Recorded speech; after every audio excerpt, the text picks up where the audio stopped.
पौराणिक काळ आणि धार्मिक ग्रंथानुसार रक्षासूत्र हे कोणतीही व्यक्ती कोणालाही बांधू शकते. रक्षासूत्राचा अर्थ जो व्यक्ती आपली सुरक्षा आणि संरक्षण करेल त्याला राखी बांधणे होय. पुराण कथेनुसार देवराज इंद्रांची पत्नी सचीने रक्षासूत्र बांधायला सुरुवात केली. म्हणजेच तिने पती देवराज इंद्रांना वृत्रासुराशी युद्ध करायला जातेवेळी राखी बांधली होती. मग राखी कोण कोणाला बांधू शकतं?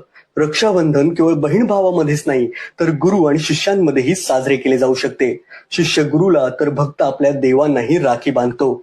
राजा आपल्या सैनिकांना प्रजेला राखी बांधू शकतो. म्हणजेच रक्षासूत्राचा नेमका अर्थ काय?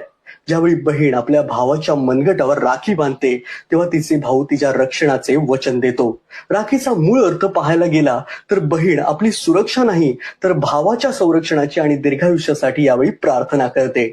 महाभारतातील कथेनुसार द्रौपदीने तिच्या साडीचा पदर फाडून भगवान श्रीकृष्णांच्या कापलेल्या बोटावर बांधला होता.